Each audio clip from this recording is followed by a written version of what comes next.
யோவான் 6வது அதிகாரத்துக்கு திருப்பிக் கொள்ளுங்க. இன்றைக்கு 2வது பாடம். அதாவது எப்படி நம்மளுடைய வாழ்க்கையில் ஒரு கர்த்தர் நமக்கு ஒரு ஸ்டாமை, ஒரு புயலை அலோவ் பண்ணுறாரு. அந்த புயல் நம்ம எப்படி ஒரு சல்லடையில் சலித்தெடுக்கக்கூடியதாக, என்ன நம்மளை சலித்தெடுக்கும்போது உண்மையிலே நம்ம கர்த்தர்கிட்ட இருக்கிறோமா இல்லை கீழே விழுந்து விடுவோமா என்று சொல்லக்கூடிய ஒரு காட்டக்கூடிய ஒரு காரியம். யோவான் 6வது அதிகாரம் 16லிருந்து 21 வரை உள்ள வசனங்கள். நம்மளால் எளிமையிருக்க முடிந்தால் எளிமையிட்டு நம்ம எல்லோரும் வாசித்து விட்டு இந்த செய்திக்குள்ளாய் கடன் சொல்லுவோம். உங்கள் புஸ்தகத்திலையும் இருக்குது. நீங்கள் இங்கிலீஷ் புக் பயன்படுத்துகிறவங்களாம் இங்கிலீஷ்லேருந்து வாசிக்கலாம், தமிழில் வாசிக்கணும் தமிழில் வாசிங்க, இல்லை பைபிளிலிருந்து வாசித்தாலும் சரி. யோவான் 6வது அதிகாரம் 16லிருந்து 21 வரை வாசிப்போமா?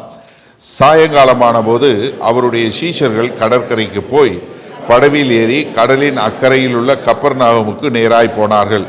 அப்பொழுது இருட்டாயிருந்தது. இயேசுவும் அவர்களிடத்தில் வராதிருந்தார். பெருங்காற்று அடித்தபடியினாலே கடல் கொந்தளித்தது. அவர்கள் ஏறக்குறைய 3-4 மைல் தூரம் தண்டு வலித்து போன போது இயேசு கடலின் மேல் நடந்து படவுக்கு சமீபமாய் வருகிறதை கண்டு பயந்தார்கள். அவர்களை நோக்கி, நான் தான், பயப்படாதிருங்கள் என்றார். அப்பொழுது அவரை படவில் ஏற்றிக்கொள்ள மனதாயிருந்தார்கள். உடனே படவு அவர்கள் போகிற கரையை பிடித்தது.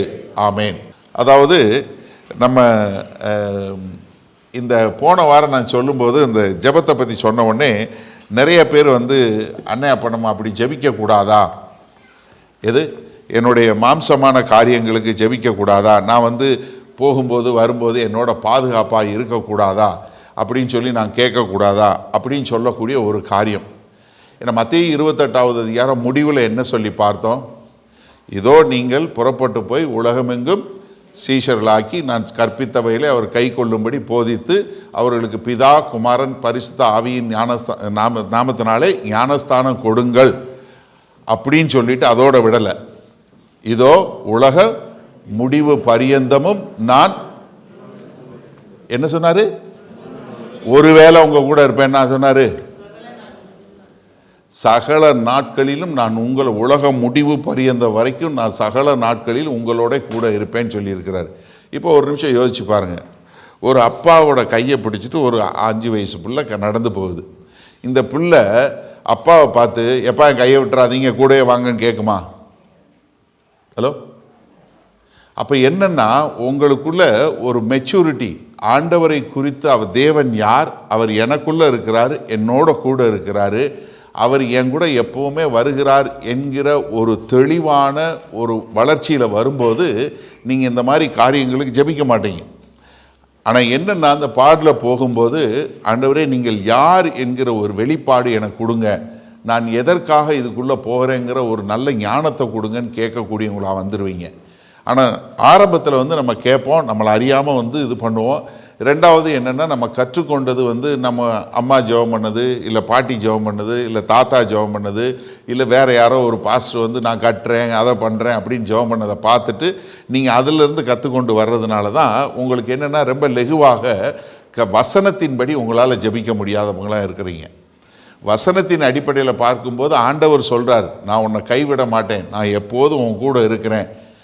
நான் 2-3 பேர்கிட்ட பேசும்போது சொன்னேன், அப்போஸ்தலர் 9வது அதிகாரத்தில் சவுலை பார்த்து சொல்லும்போது என்ன சொன்னார்? சவுலே சவுலே ஏன் கிறிஸ்தவர்களை நிந்திக்கிறாயின்னு சொல்லலை, சவுலே சவுலே ஏன் என்னை நிந்திக்கிறாயின்னு தான் கேட்டார். அப்போ என்னன்னா உங்களுக்கு நடக்கக்கூடிய ஒவ்வொரு காரியமும் கர்த்தராகிய இயேசு கிறிஸ்துவுக்கு நடக்கிறதுங்கிற ஒரு இது வந்துச்சுன்னா நீங்கள் என்ன நினைப்பீங்க?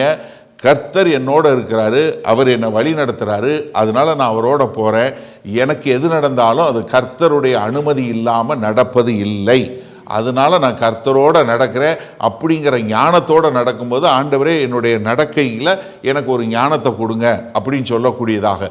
பழைய ஏற்பாட்டில் சாலமோனுக்கு போக்கும் வரத்துமாய் இருந்தான் அப்படின்னு சொல்லக்கூடிய தாவீது சொல்லும்போது அங்கே போக்கும் வரத்தும் என்று எழுதியிருப்பது அவர்கள் போருக்கு போவதும் வருவதையும் குறித்து சொல்லப்பட்ட காரியம். அதை சரியான முறையில் நம்ம புரிந்து கொண்டு, அதனால் நீங்கள் நான் தவறுன்னு சொல்ல மாட்டேன், ஆனால் என்ன சொல்லுவேன்னா நீங்கள் ஒரு ஆவியில் ஒரு முதிர்ச்சியை அடைய அடைய நீங்கள் என்ன பண்ண ஆரம்பிக்க மாட்டீங்க, இப்படிப்பட்ட காரியங்களுக்கு ஜெபம் பண்ணுறதை விட்டுட்டு கர்த்தரே என்னை எதற்காக தெரிந்து கொண்டீங்க, நான் அந்த பாதையில் போகிறேன், எனக்கு இதை செய்வதற்கான நல்ல ஞானத்தை கொடுங்க, நான் என்ன செய்யணும்னு எனக்கு கற்றுக் கொடுங்க, அதை கற்றுக்கொண்டு நான் வாழக்கூடியவனாக இருக்குன்னு சொல்லி கேட்கக்கூடிய ஒரு நிலைமைக்கு போயிடுவீங்க. ஏன்னா அது பரவலாக நிறைய பேர் கேட்டதுனால நான் அதை சேர்த்து சொல்லும்போது கொஞ்சம் வசதியாக இருக்குன்றக்காக தான் சொன்னேன். ஸோ அதனால் நீங்கள் உங்களுடைய ஜெப வாழ்க்கை மாறும். அப்போ இன்றைக்கி இங்கே நம்ம பார்க்குறோம், கர்த்தராகிய இயேசு கிறிஸ்து 5000 பேருக்கு அப்பம் கொடுத்த பின்பு அவர் என்ன பண்ணுறாரு, டெலிபரேட்டாக வேண்டுமென்றே அவர் என்ன சொல்கிறாரு, சீஷரில் ஏறி படவில் ஏறி நீங்கள் அந்த பக்கத்தில் போங்க அப்படின்னு சொல்லக்கூடிய ஒரு காரியம்.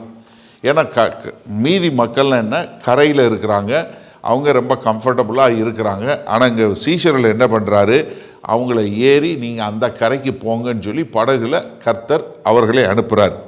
ஆனால் நம்ம என்ன நினைக்கிறோன்னா, கர்த்தர் நம்மளை ஒரு காரியத்தை செய்ய சொல்லி அனுப்பிச்சாருன்னா நமக்கு எந்த பிரச்சனையுமே இருக்காது. எப்படி நமக்கு எந்த பிரச்சனையுமே இருக்காது. ஆனால் இங்கே யோவான் 6வது அதிகாரத்தில் சீஷர்களை படகுல ஏறி அந்த பக்கம் போன்னு சொல்லி சொன்னது கர்த்தர். அவங்க படகுல ஏறி போகிறாங்க. நடுக்கடலில் அவர்கள் ஒரு பயங்கரமான கடல் கொந்தளிப்பை காணக்கூடிய ஒரு காரியத்தை பார்க்குறோம். அப்போ நம்ம ஏன் கர்த்தர் இவர்களை இப்படிப்பட்ட ஒரு ஆபத்தான புயலுக்குள்ளே கர்த்தர் ஏன் அனுப்புகிறார்? நீங்கள் யோசிச்சு பாருங்கள்.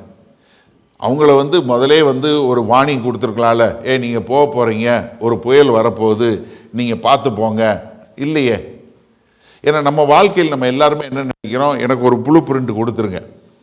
எப்படி நான் 2026 எப்படி இருப்பேன், என் பிள்ளை எப்படி வரும், என் பிள்ளைக்கு எப்படி கல்யாணம் நடக்கும், அவனுக்கு எப்படி பிள்ளை பிறக்கும், நான் எங்கே இருப்பேன், என் வாழ்க்கை எப்படி ஆகும், அப்படிங்கிற மாதிரி எனக்கு எல்லாம் ஒரு ப்ளூ பிரிண்ட் கொடுத்துட்டீங்கன்னா நான் நடந்துடுவேன்னு. அப்படி கிடையாது. ஏன்னா அப்பம் சாப்பிடும்போது மாம்ச பிரகாரமான காரியத்தில் திருப்தி ஆகுது. ஆனால் உள்ளுக்குள்ளே உண்மையிலே நீங்கள் கர்த்தரை பின்பற்றுவீர்களா பின்பற்ற மாட்டீங்களான்னு தெரியணும்னா என்ன, ஒரு புயலுக்கு கீழே போகும்போது தான் உண்மையிலே உங்களுடைய எண்ணங்களில் என்ன இருக்குது அப்படிங்கிற ஒரு காரியத்தை காண முடியும். இது முதலாவது நம்ம என்ன பார்க்குறோன்னா, இங்கே கர்த்தருடைய பிரசன்னம் இல்லாமல், மாம்ச பிரகாரமான ஒரு பிரசன்னம் இல்லாமல், அது கர்த்தருடைய ஒரு அமைதி, தி சைலன்ஸ் ஆஃப் காட் என்று சொல்லக்கூடியதாக நிறைய நேரங்களில் கர்த்தர் ஒன்றும் சொல்ல மாட்டார். ஏன்னா நீங்கள் இங்கே 17ஆம் வசனத்தில் பார்க்கும்போது என்ன பார்க்கிறோம், படவிலேறி கடலின் அக்கறையில் உள்ள கப்பர் நகூமுக்கு நேராய் போனார்கள். அப்பொழுது இருட்டாயிருந்தது. இயேசுவும் அவர்களிடத்தில் வராதிருந்தார். இருளாயிருந்தது, இயேசுவும் அவர்களிடத்தில் வராதிருந்தார். இயேசு கிறிஸ்து பிரசன்னமா வரல, ஆனா அவர் தான் சொன்னாரு. இருளாய் இருக்கு, படகுல இருக்கிறாங்க, மாம்ச பிரகாரமா கர்த்தர் இல்லை. நிறைய நேரங்களில் நம்ம என்ன பண்ண முடியாதுன்னா, நம்ம நம்மளால் புரிந்து கொள்ள முடியாது. இங்கே கர்த்தர் என் கூட இல்லையே, இப்போ இயேசு என் கூட இருக்கிறாரா இல்லையா அப்படின்னு ஒரு தனித்து விடப்பட்ட ஒரு சூழ்நிலை நம்ம வாழ்க்கையில் வரும். எல்லாரையும் நீங்கள் என்ன யாராவது ஒருத்தவங்க சோதனைக்குள்ளே போனவங்க எல்லாருக்கும் தெரியும்.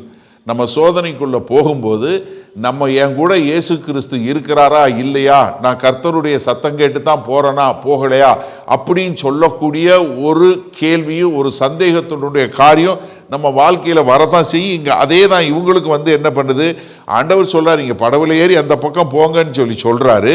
அவங்க கீழ்ப்படிந்து போகிறாங்க. ஆனால் அங்கே ஒரு புயலான காரியம். இதில் ஒரு கள்ள சீசன் அப்படின்னு சொல்லி பார்க்கும்போது நீங்கள் இங்கே அவங்க என்ன, அவங்களுக்கு ஒரு காணக்கூடிய ஒரு அடையாளம். இப்போ இயேசு கிறிஸ்து என்னோட இருக்கிறாருன்னு எனக்கு உறுதியாக தெரியணும், அப்போ தான் நான் போவேன். எப்படி எனக்கு அவர் இருக்கிறாருன்னு எனக்கு ஒரு அஷ்யூரன்ஸ் கொடுக்கணும், இல்லை யாராவது ஒருத்தவங்க தீர்க்க தரிசனம் சொல்லணும், இல்லை ஏதாவது ஒன்று சொல்லணும்னு சொல்லக்கூடிய ஒரு காரியம். ஆனால் ஒரு உண்மையான சீசன் என்ன, கர்த்தர் எனக்கு சொல்லி இருக்கிறாரு, நான் போகிறேன். இது பார்ப்பதற்கு சரியில்லாத போல இருக்கலாம், ஒரு கடினமான பாதையாக இருக்கிறது போல இருக்கலாம், ஒரு புயல் அடிப்பது போல இருக்கலாம், படகு சாய போகிறது போல இருக்கலாம். ஆனால் நான் என்ன, கர்த்தர் சொல்லிட்டாரு அதனால நான் போவேன் அப்படின்னு சொல்லக்கூடிய ஒரு காரியம். நாங்கள் ஒரு ஜெனிஃபருடைய கதையை போட்டிருக்கேன். அவங்க கணவனுக்காக ஜெபம் பண்ணுறாங்க. அவங்க ஒரு 5 வருடங்களாக ஜெபம் பண்ணுறாங்க, கணவன் ரட்சிக்கப்படணும் அப்படின்னு சொல்லி. ஆனால் முதல்ல ஒரு உற்சாகமாக ஜெபம் பண்ணுறாங்க. ஆனால் கொஞ்ச காலத்துக்கு அப்புறம் என்ன, கணவன்கிட்ட எந்த மாறுதலுமே இல்லை. அவங்க என்ன நினைக்கலைன்னா, இனி அவ்வளவுதான், இவர் எப்போவுமே மாற மாட்டார், இனி அவ்வளோதான் அப்படின்னு முயற்சியை கைவிடலை. ஆனால் அவங்க என்ன, தொடர்ந்து போய் எப்போவுமே ஜெபிக்கக்கூடிய ஒரு மனைவியாக என் கணவன் ரட்சிக்கப்படணும், நான் கர்த்தரை தெரிந்து கொண்டேன், அதே மாதிரி என் கணவனும் தெரிந்து கொள்ளணும்னு சொல்லி அவங்க ரொம்ப ஆழமாக ஜெபம் பண்ணும்போது ஒரு 5 வருடங்கள் கழித்து ஒரு நாள் கணவன் திடீர்னு அழுது கர்த்தரை ஏற்றுக்கொள்ளக்கூடிய காரியம். இப்போ அவங்களுடைய விசுவாசம் எங்கே இருந்ததுன்னா 5 வருஷம் கழிச்சு இல்லை, முதல்ல ஆரம்பித்தாங்க பாருங்கள். இந்த 5 வருடங்கள் எதுவுமே தெரியாத போது, ஒன்றுமே தெரியாத போது தொடர்ந்து ஜெபித்து கொண்டிருந்தாங்களே, அங்கே தான் அவங்களுடைய உண்மையான விசுவாசம். அப்போ நமக்கு விசிபிளாக எதுவும் தெரியலனா கூட நம்ம என்ன தெரிஞ்சு கொள்ளணும், கர்த்தர் ஒரு காரியத்தை சொல்கிறார், ஒரு தரிசனத்தை கொடுக்குறாருன்னா அது எது குறித்த காலத்துக்கானது. ஆபக்குக்கு 2வது அதிகாரம் 3வது வசனம் சொல்லும்போது என்ன சொல்றாரு, குறித்த காலத்துக்கு தரிசனம் இன்னும் வைக்கப்பட்டிருக்கிறது, முடிவிலே அது விளங்கும், அது பொய் சொல்லாது, அது தாமதித்தாலும் அதற்கு காத்திரு, அது நிச்சயமாய் வரும், அது தாமதிப்பதில்லை, நிச்சயமா நடைபெறும். அப்ப என்ன, கர்த்தர் ஒரு காரியம் சொன்னார்னா அது நிச்சயமா நடைபெறும். அப்போ நான் அதற்காக காத்திருந்து ஜெபிக்கக்கூடியவனாய், உண்மையாக உத்தமமாக நான் எப்போதும் உண்மையாக ஜெபிக்கக்கூடியவனாக இருக்க வேண்டும். அதுதான் ஒரு முக்கியமான ஒரு காரியம். 2வது இங்கே பார்க்கும்போது இவங்க ஒரு புயல் அவர்களுக்கு எதிர் அலையாக, ஒரு ஆப்போசிஷனாக வரக்கூடிய ஒரு காரியத்தை பார்க்குறோம். 18வது வசனத்தில் என்ன பார்க்குறோம், கடல் கொந்தளித்து என்ன பண்ணுது, ஒரு பயங்கரமான காற்று. நான் இதை குறித்து உங்களுக்கு சொல்லி கொடுத்துருக்கேன். ஏன்னா அந்த கடலை சுற்றி 3 பக்கத்தில் மலை இருக்கிறதுனால எப்போ வேணாலும் எங்கேருந்து காற்றடிக்கும். அதனால் இதில் இருந்த படவில் இருந்த 7 பேர் அவங்க வாழ்க்கை முழுவதும் இந்த கடலில், இந்த கலிலேய கடல் இல்லை திபேரிய கடல் என்று சொல்லக்கூடியதில் மீன் பிடிச்சு இருந்தவங்க இந்த வாழ்க்கை பூரா. ஆனால் அவங்களுக்கு இப்போ என்ன வருது, ஒரு மரித்து போய்விடுமோ என்று பயப்படக்கூடிய அளவிற்கு இங்கே என்ன வருது, ஒரு பயங்கரமான ஒரு காரியம் வரக்கூடிய ஒரு இது. ஆனால் அவங்க என்ன பண்ணுறாங்க, அவங்க பயப்படுறாங்க, ஆனால் படகுல இருக்கிறாங்க. நான் முதல்ல சொன்ன மாதிரி, உங்களை கர்த்தர் ஒரு காரியத்துக்கு அழைக்கிறாரு, ஒரு காரியத்தை சொல்லி உங்களை செய்ய சொல்கிறாருன்னு சொல்லி சொன்னால் உங்களுக்கு எதிர்ப்பு வராதுன்னு நினைக்காதீங்க. நல்ல நாளில் வேணாலும் சும்மா இருக்கும். ஆனால் எப்போ உங்களை கர்த்தர் அழைச்சிருக்கிறாருன்னு சொல்லுதோ, உங்களுக்கு ஒரு வெளிப்பாடு வருதோ, அன்னைக்கு தான் எல்லாமே எதிர்த்து போகும். எப்படி? நீங்கள் ரொம்ப அருமையாக தெரிஞ்சு கொள்ளுங்க. நீங்கள் என் குடும்ப சமாதானத்திற்காக நான் குடும்ப சமாதானத்துக்காக ஜெபிக்கிறேன், என் கணவர் என்ன சொன்னாலும் நான் அன்பு செலுத்த விரும்புகிறேன் அப்படின்னு சொல்லி நீங்கள் ஜெபம் பண்ணிட்டு போனீங்கன்னா கர்த்தர் உடனே இதுக்கு பதில் கொடுப்பார். எப்படி தெரியுமா? காரில் ஏறின உடனே உங்கள் ஹஸ்பண்ட் கேட்பார், எப்படி நீங்கள் வீட்டில் போய் சாப்பிடுவோம் இல்லை வெளியே சாப்பிட்டு போவோம்னு நினச்சிங்கன்னா, இல்லை வேண்டாம் வீட்டுக்கு போவோம் பார். இது வரைக்கும் நம்ம என்ன, இங்கே ஒரே பரிசுத்தமாக அப்படியே போனால், நீங்கள் காரில் ஏறி உட்கார்ந்த உடனே நீ அன்பு செலுத்தணும்னு சொன்னேலாமா, இந்த ஒரு சிச்சுவேஷன் நீ அன்பு செலுத்து. எப்பவுமே உங்களுக்கு ஒரு எதிர்மறையான காரியம் வரதான் செய்யும். ஏன்னா ஆண்டவர் நீ அழைத்த இடத்துல அவர் சொன்ன காரியத்தில் இருக்கிறீங்களா? நான் நிறைய முறை சொல்லியிருக்கேன், மறுபடியும் சொல்கிறேன், சக்ஸஸுங்கிறது வாழ்க்கையில் சக்ஸஸுங்கிறது கர்த்தர் உங்களை எங்கே அழைச்சி என்ன செய்ய சொன்னாரோ அது செய்கிறது தான் உண்மையான சக்ஸஸ். வேறு எதுவுமே கிடையாது. ஏன்னா நீங்கள் ரொம்ப நல்லா தெரிஞ்சு கொள்ளுங்க. ஏன்னா உங்களுக்கு எதிர்மறையான காரியம் இல்லை. உங்களுக்கு எதிர்மறையான காரியம் வரும்போது அதற்குள்ளாக நீங்கள் போகிறீங்களா, இல்லை நீங்கள் ஆண்டவரே எனக்கு எந்த போராட்டம் வரக்கூடாது. பாதி பேர் ஜெபம் என்ன, எனக்கு வேலையில் எந்த கஷ்டமும் வந்துடக்கூடாது, எப்படி என் குடும்பத்தில் எந்த கஷ்டம் வந்துடக்கூடாது, எதுவுமே இல்லாமல் என்னை பாதுகாத்து கொள்ளுங்க. சேஃப்டி கிடையாது. ஏன்னா உள்ளுக்குள்ளே போகும்போது தான் உங்களை டெஸ்ட் பண்ணக்கூடிய ஒரு காரியம். இதில் நான் எல்லா பாயிண்ட்டுக்கும் ஒரு கதை எழுதியிருக்கேன் இந்த தடவை இந்த புஸ்தகத்தில். ஏன்னா நீங்கள் இதை படிச்சுட்டு உங்களுக்கு புரிஞ்சு கொள்வதற்காக இதே புஸ்தகத்தை நீங்கள் ஒரு 6 மாதம் எடுத்து படித்தீங்கனாலும் உங்களுக்கு எல்லாமே புதுசாக தெரியும். ஐ சேலஞ்ச் யூ. ஏன்னா நான் புக்கு ப்ரிப்பேர் பண்ணிட்டு எனக்கு படிக்கும்போதே எனக்கு இது பூரா புது இன்சைட்டாக இருக்க மாதிரி எனக்கே தோணுச்சு. ஏன்னா இது ஏன்னா நமக்கு ஒவ்வொரு பாயிண்ட்டு நம்ம புரிஞ்சு கொள்வதற்காக தான் ஒவ்வொன்றுக்கும் ஒரு சின்ன சின்ன கதையாக எழுதியிருக்கிறேன். அதாவது இங்கே ஒரு பிஸ்னஸ் மேன் இருக்கிறாரு, அவர் வந்து கன்ஸ்ட்ரக்ஷனில் உள்ளவர். கன்ஸ்ட்ரக்ஷன் இண்டஸ்ட்ரியில் எப்போவுமே வந்து ஒரு லஞ்சம் கொடுக்கறது, இல்லை சொன்னதுக்கு பதிலாக ஒரு கொஞ்சம் மெட்டீரியலை கொஞ்சம் குறைச்ச மெட்டீரியலை போட்டு ப்ராஃபிட் பண்ணுறது அப்படின்னு சொல்லக்கூடியதான். ஆனால் இந்த மனுஷன் வந்து என்ன ஆனார், ஒரு உண்மையான கிறிஸ்தவனாக மாறினார். அவர் என்ன சொன்னார், நான் இனிமேல் அதை செய்ய மாட்டேன் அப்படின்னு ஒரு முடிவு எடுத்த உடனே என்ன நடந்துச்சு, அவர் பிட் பண்ணும்போது எல்லாமே விலை கூட வந்துச்சு. அதனால் அவருக்கு வந்து என்ன வரல, பிஸ்னஸே கிடைக்கல. எல்லாரும் நினச்சாங்க இனி அவ்வளோதான், இவன் கிறிஸ்தவனானா அதனால் ஒன்றும் இல்லாமல் போச்சு அப்படின்னு சொல்லக்கூடியதான். அப்போ எல்லாரும் என்ன நினச்சாங்க, இவன் கிறிஸ்துவ பின்பற்றதுனால தான் இவனுக்கு வரக்கூடிய ஒரு நிந்தை என்று சொல்லக்கூடியதாக. ஆனால் ஓவர பீரியட் என்ன ஆச்சுன்னா, இவர் உண்மையாக செய்யக்கூடிய காரியத்தை பார்த்து மற்றவர்கள் எல்லாரும் கட்டினா இவர்கிட்ட தான் கட்டணும், இவர் தான் சொன்னது பிரகாரம் செய்கிறாருன்னு சொல்லி அதுவே அவருடைய அடையாளமாக மாறி அவர் ஒரு உண்மையான முறையில் நல்லபடியாக செய்து நல்ல பிஸ்னஸும் பண்ணக்கூடியதாக நல்ல ப்ராஃபிட்டும் பண்ணக்கூடிய ஒரு காரியத்துக்கு மாறினார். ஏன்னா மத்தேயு 5வது அதிகாரம் 10-12 வரைக்கும் கர்த்தர் சொல்லும்போது என்ன சொல்றாரு, நீதி நிமித்தம் துன்பப்படுகிறவர்கள் பாக்கியவான்கள். நீதி நிமித்தம் துன்பப்படுகிறவர்கள் பாக்கியவான்கள். நீங்கள் நீதி நிமித்தம் எந்த போராட்டத்துக்குள்ளே போகாதவன் பாக்கியவான் இல்லை. நீங்கள் நீதி நிமித்தம் கர்த்தராகி இயேசு கிறிஸ்து, நான் கிறிஸ்துவுக்கென்று வாழுகிறேன், கிறிஸ்துவனுடைய சத்தம் கேட்டு அதற்கு நான் கீழ்ப்படுகிறேன், நான் யாரையும் ஏமாற்ற மாட்டேன், நான் பொய் சொல்ல மாட்டேன், இது நான் உண்மையாக வாழுவேன்னு சொல்லி சொல்லும்போது நிச்சயமாக உங்களுக்கு எதிராக காரியங்கள் வரும். அதனால தான் சொல்றாரு, நீதி நிமித்தம் துன்பப்படுகிற மனுஷன் பாக்கியவான், பரலோக ராஜ்யம் அவர்களுடையது. பரலோக ராஜ்யம் அவர்களுடையது. என் நிமித்தம் உங்களை நிந்தித்து துன்பப்படுத்தி. என் நிமித்தம் என்ன, என் நிமித்தம், ஏன்னா நீங்க ஃப்ராட் பண்ணி துன்பப்படுறதில்லை, பொய் சொல்லி துன்பப்படுறதில்லை, நீதி நிமித்தம் இயேசு கிறிஸ்துவின் நிமித்தம் துன்பப்படுகிறவர்கள் பலவித தீமையான மொழிகளையும் உங்கள் பேரில் பொய்யாய் சொல்வார்களானால் பாக்கியவான்களாய் இருப்பீர்கள். சந்தோஷப்பட்டு களி கூறுங்கள், பரலோகத்தில் உங்கள் பலன் மிகுதியாய் இருக்கும்.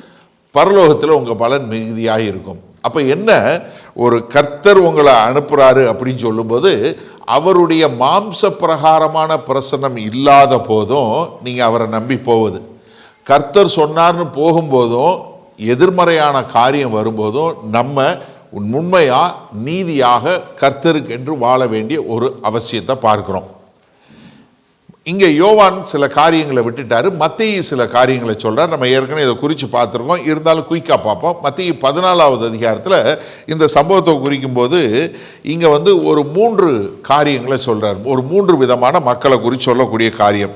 அது 28 31 வரைக்கும் உள்ள வசனங்களை பார்க்கும்போது பேதுரு நமக்கு எவ்வளவு அழகான உதாரணமாய் மாறுகிறார் என்று சொல்லக்கூடியதாக.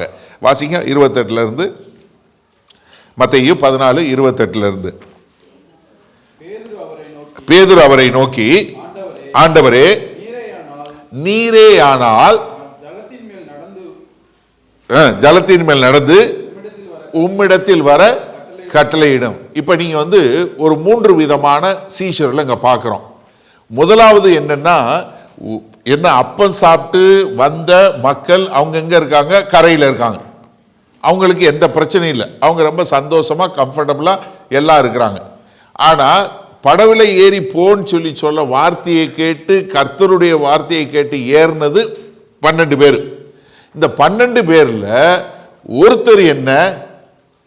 ஒருத்தர் மாத்திரம் என்ன கேட்கிறாரு, ஆண்டவரே நீரே ஆகில் என்ன வர சொல்லுங்கன்னு. ஆண்டவர் என்ன சொல்றாரு, வான் தான் சொல்றாரு. பேதுருவே நீ வான்னு சொல்ற. நீங்க நல்லா கவனிங்க, எப்பயும் பைபிள் வாசிக்கும் போது லாசருடைய கல்லறைக்கு முன்னாடி வெளியே நின்று லாசருவே நீ வான்னு சொன்னாரு. ஏன்னா லாசர் ஒரு ஆள் தான் உள்ள இருந்து எந்திரிச்சு வரணும், இல்லைன்னு செத்தவன் பூரா எந்திரிச்சு வந்திருப்பான் வான்னு சொன்னான். அதனால லாசருவே நீ வாப்பா, மீதி பேர்லாம் உள்ள இருங்கன்னு சொல்லிட்டார். ஆனா இங்க வரும்போது படகுல இருக்கும்போது அவர் என்ன சொல்றாரு, வான் தான் சொல்றாரு.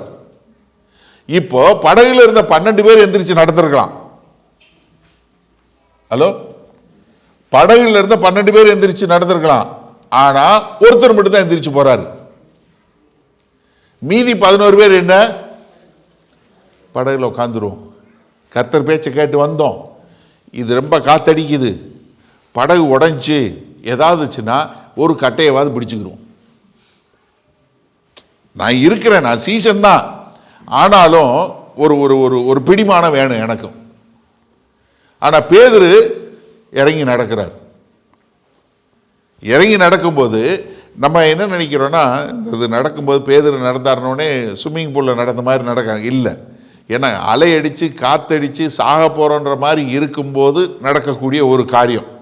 அப்போ இந்த 3 விதமான மக்களை நீங்கள் பார்க்கும்போது நம்ம என்ன பார்க்குறோம்? முதல்ல ஒரு கம்ஃபர்டபுள் கிறிஸ்டியன். நான் அந்த பக்கம் இருந்துக்கிறேன், எனக்கு அதிசயம் அற்புதம் மாத்திரம் போதும், மீதியெல்லாம் ரொம்ப சீரியஸெல்லாம் நான் வரலனே.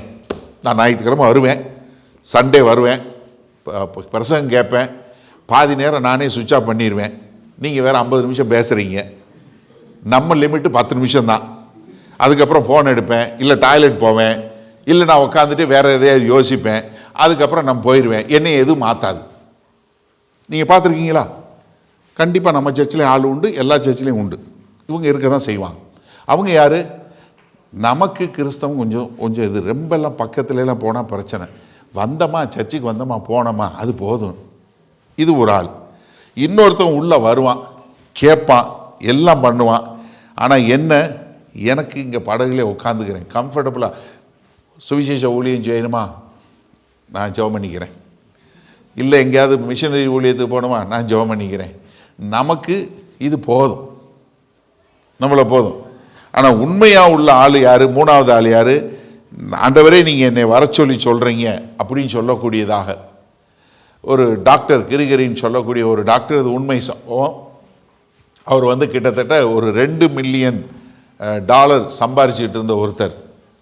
நான் முன்னாடி ஒரு கொரியனில் உள்ள ஒரு கதை சொன்னேன், இது அமெரிக்காவில் உள்ளவர். இவர் கர்த்தராகிய இயேசு கிறிஸ்துவை அறியாத ஜனங்கள் ஆப்பிரிக்காவில் அவ்வளோ பேர் இருக்காங்க, அதுக்காக நீ ஏதாவது செய்யணும்னு ஒரு தாக்கம் வந்த உடனே அவர் என்ன பண்ணுறாரு, எல்லாத்தையும் மூடிட்டு நான் அங்கே போகிறேன்னு குடும்பத்தோடு கிளம்புறார். சுற்றி இருக்கிறவங்களாம் என்ன சொல்கிறாங்க, நீ கொஞ்சம் லூஸு, ரொம்ப உனக்கு இது வந்துருச்சு. அவர் சொல்கிறார், இல்லை, ஜனங்கள் அழிவை நோக்கி போய் கொண்டிருக்காங்க நித்திய காலத்துக்கு. நான் அவங்களுடைய உடம்பை சரி பண்ணுறவனாக இருக்கேன். ஆனால் அவன் உடம்பு சரியில்லாமல் இருந்தாலும் பரவாயில்ல, அவன் பரலோகம் போகணும். அவன் எதுக்கு போகக்கூடாது? பாதாளத்துக்கு போகக்கூடாது என்று சொல்லக்கூடிய ஒரு காரியம். அப்போ நீங்கள் இதில் பார்த்தீங்கன்னா இந்த 3 சீஷர்களை குறித்து காரியம் கொடுத்துருக்கோம். ஒரு பொய்யான சீஷன் யார்? அவன் படகுல ஏறுறதே இல்லை. ஒரு ஆவரேஜ் டிசைபிள் யார்? படகுல ஏறுறான், ஆனால் என்ன, இது சரியில்லை அது சரியில்லைன்னு சொல்லி ஏதாவது கம்ப்ளைண்ட் கொடுத்துட்டு பேசாமல் இதில் எப்படியாவது நம்ம தத்தளித்து சரியாயிருவோம்னு சொல்லக்கூடியது. ஆனால் உண்மையான சீசன் என்ன? இயேசு கிறிஸ்துவை நோக்கி நடக்கக்கூடியவனாக. அப்போ எனக்கு அருமையானவர்கள், நம்ம சிந்திச்சு பாருங்கள், இந்த 3ல் எப்படிப்பட்ட ஒரு சீஷனாக நம்ம இருக்கிறோம். நான் இன்னும் ஒரு காரியம் சொல்கிறேன். போன வாரம் பிரசங்கம் கேட்டதுக்கப்புறம் கொஞ்சம் பேர் ஒர்க் புக் பண்ணிவிட்டு கொஞ்சம் காயப்பட்டு என்கிட்ட சொன்னாங்க, அண்ணே நான் நிறையா இடங்களில் நானே கள்ள சீசனாக இருக்கிறேனே, நான் என்ன பண்ணுறது, எனக்கு ரொம்ப மனசு கஷ்டமாக இருக்குது, இது நிறைய கேரக்டர் இதோட ஒத்து போகுது, இதெல்லாம் பார்க்கும்போது நான் அப்படி இருக்கிறேன்னு. தயவுசெய்து நன்றா புரிஞ்சு கொள்ளுங்க. அப்படி ஒரு எண்ணம் வந்துச்சுன்னா, நீங்கள் நல்ல சீசனாக இல்லைங்கிற எண்ணம் வந்துச்சுன்னா, உங்களை காயப்படுத்துவதற்குள்ள, குற்றப்படுத்துவதற்குள்ள.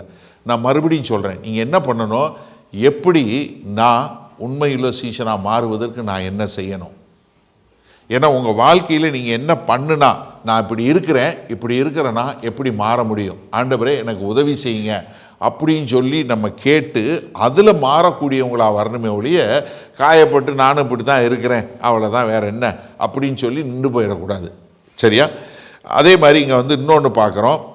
இந்த கர்த்தர் என்ன பண்ணுறாரு, இந்த 4th வாட்சில் தான் அவங்ககிட்ட வர்றார். 4ஆம் ஜாமம் என்று சொல்லக்கூடிய ஒரு காலகட்டத்தில் தான் வர்றார்.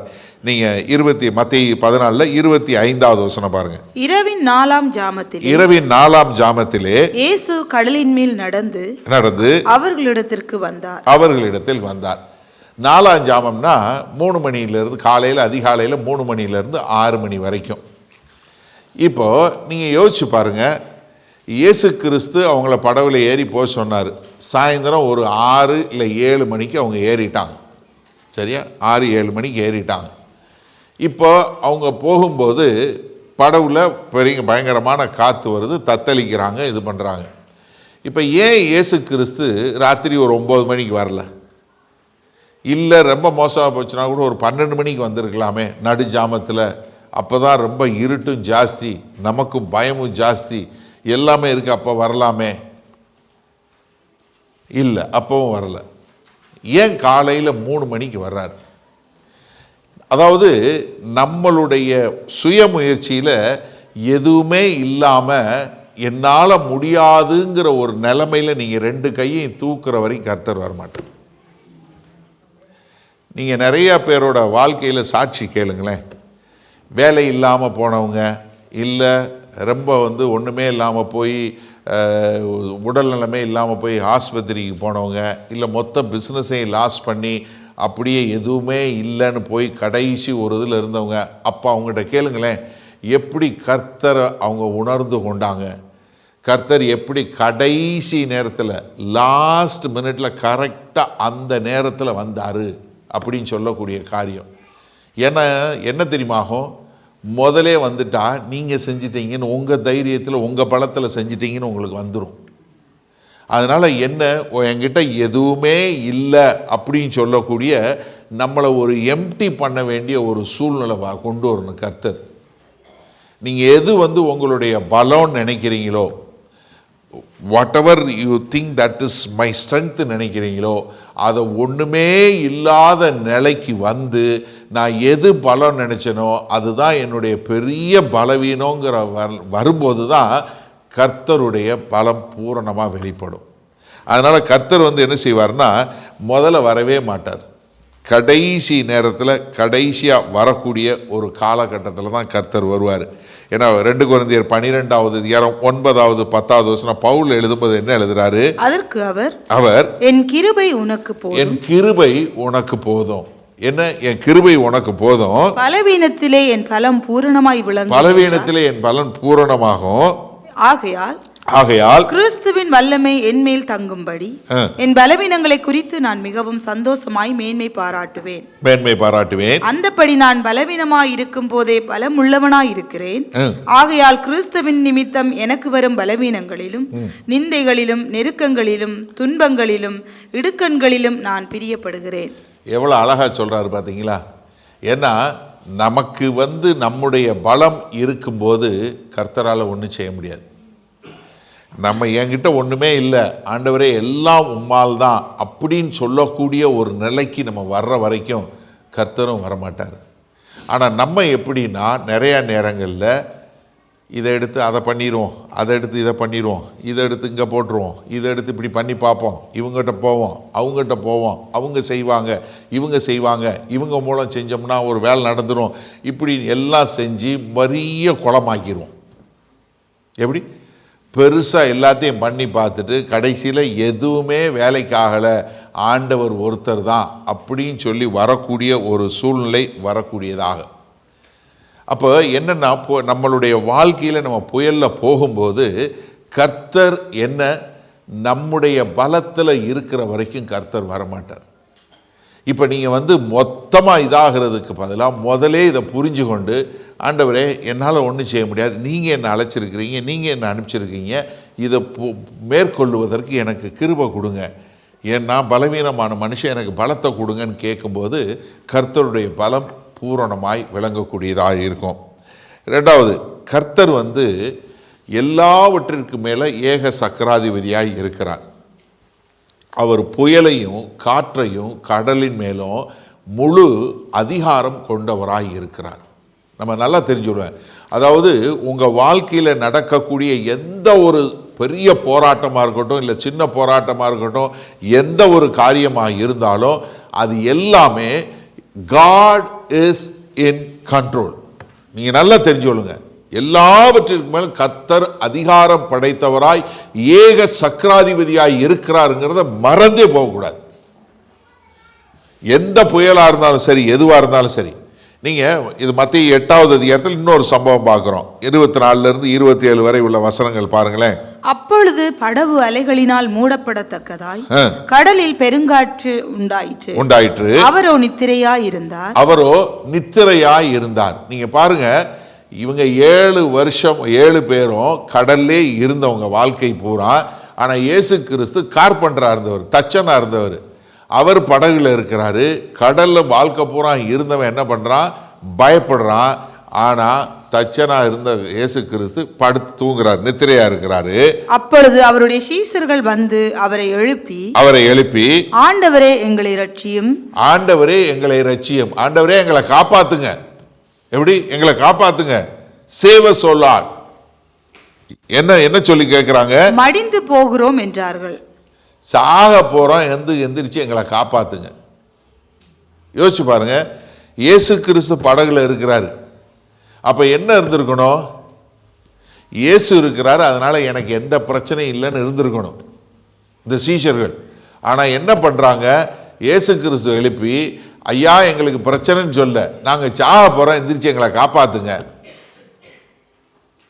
நம்ம நிறைய நேரங்கள் நம்மளுடைய சிலர் வந்து ஜெபம் பண்ணும்போது, ஆண்டவரே உமக்கு கண் இல்லையா, என்னை பார்க்கலையா, என்னை கேட்கலையா, ஜெபம் உங்களுக்கு கேட்கலையா, ஆண்டவரே நீங்க எங்க இருக்கிறீங்க அப்படின்னு ரொம்ப உணர்வு பூர்வமாக ஜெபிக்கக்கூடிய மக்கள்லாம் உண்டு. என்ன ஆண்டவரே என்னை கைவிட்டுட்டீங்களா அப்படின்னு சொல்லக்கூடிய இங்க அதே தான் அவங்க இந்த சீஷர் என்ன பண்றாங்க? ஐயோ ஆண்டவரே நாங்க சாக போறோம், எங்களை காப்பாத்துங்க. அப்ப ஆண்டவர் என்ன சொல்றாரு? அதற்கு அவர் அற்ப விசுவாசிகளே. எப்படி? அற்ப விசுவாசியே. ஏன்னா கர்த்தர் உங்களோட இருக்கும்போது you and God are the majority. நீங்க நல்லா தெரிஞ்சுக்கொள்ளுங்க, கர்த்தர் உங்க வாழ்க்கை படகுல இருக்கிறாரு, அதனால நீங்க அதை பத்தி கவலைப்பட தேவையில்லை என்று சொல்லக்கூடியதாக. ஏன்னா சொல்றாரு, அற்ப விசுவாசியே ஏன் பயப்படுகிறாய் என்று சொல்லி எழுந்து காற்றையும் கடலையும் அதட்டினார். உடனே மிகுந்த அமைதல் உண்டாயிற்று. ஆண்டவர் எந்திரிச்சு காற்றையும் கடலையும் அதட்டுகிறார். Piece B still. அவ்வளவுதான். ரொம்ப அருமையா எந்த ஒரு காலகட்டத்தில் கர்த்தர் என்ன சொல்றாரு? அமைதியாயிரு. அவ்வளவுதான்.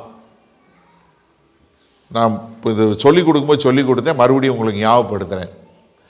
கடல் நம்ம பார்க்க முடியும், கடலுடைய கொந்தளிப்பை பார்க்க முடியும், காற்றை பார்க்க முடியாது.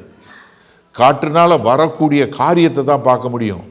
God is control over visible and invisible. நீங்க நல்லா தெரிஞ்சுக்கணும், நம்ம காணக்கூடியதற்கும் காணக்கூடாததற்கும் கர்த்தர் ஏக சக்கராதிபதியாக இருக்கிறார்.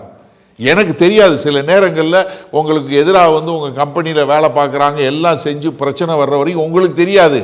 இல்லை உங்களுடைய குடும்பத்தில் சாத்தாம் பண்ணுற காரியம் தெரியாது, இல்லை ஏதோ ஒன்று உங்களுக்கு தெரியாது. ஆனால் God is in control of both. ரெண்டின் மேலும் அதிகாரம் பெற்றவராய், ரெண்டையும் ஆளுகை செய்யக்கூடியவராய் இருக்கிறார். ஆனால் இந்த இது வந்து என்ன வந்துருவாங்க, ஒரு பொய்யான சீசன் என்ன நினைப்பான், ஒரு கள்ள சீசன், இது வந்து கர்த்தரால் செய்ய முடியாது.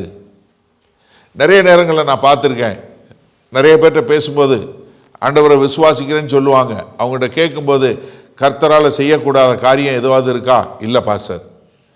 கர்த்தரால் இந்த நோயை குணப்படுத்த முடியுமா? முடியும். கர்த்தரால் இதை சரி பண்ண முடியுமா? முடியும். கர்த்தர் இதனால் செய்ய முடியாது. சரி ரைட்டு. உன்னைய கர்த்தர் உன்னுடைய நோயை குணப்படுத்த முடியுமா அப்படின்னா அது கொஞ்சம் உடனே யோசிப்பாங்க. யோசிச்சிருக்கீங்களா? நீங்களும் அப்படித்தான் நினைப்பீங்க. சம்டைம்ஸ் சில நேரங்களில் நீங்கள் என்ன தெரியுமா நினைப்பீங்க, கர்த்தருக்கு அவ்வளோ வல்லமை இல்லை, ஏன்னா மீதி பேருக்கு செய்வார், எனக்கு செய்ய மாட்டார்னு சொல்லக்கூடியதா. அப்படி இல்லை. கர்த்தர் வந்து ரொம்ப ஒரு உண்மையான சீசன் என்ன பண்ணால், கர்த்தரால் கூடாத காரியம் ஒன்றுமே இல்லை என்று சொல்லக்கூடியதாக. ஒரு பிஸ்னஸ்மேன் 2008 இந்த ஃபைனான்ஷியல் கிரைசிஸ் வரும்போது, ஒரு நல்ல Christian businessman, he lost everything, எல்லாத்தையும். அவர் ஃபைனான்ஷியல் மார்க்கெட்டில் இருந்தவர், ஃபைனான்ஷியல் இதில் விழுந்தப்போ எல்லாமே போயிடுச்சு. ஆனால் அவர் என்ன தெரியுமா செய்யலை? உட்காந்து ஏன் ஆண்டவரே ஏன்னு கேட்கல. என்ன பண்ண ஆரம்பித்தார்? அவர் வந்து தன்னுடைய லைஃப் ஸ்டைலை மாற்றினார். என்னென்ன செய்யணுமோ அதை செய்ய ஆரம்பித்தார். ஹார்ட் ஒர்க் பண்ணார். மறுபடியும் கொஞ்சம் கொஞ்சமாக பில்ட் பண்ணி என்ன பண்ண ஆரம்பித்தார்? தன்னுடைய வாழ்க்கையை சரி பண்ணி மறுபடியும் அவர் எழும்பி வரக்கூடிய ஒரு காரியம்.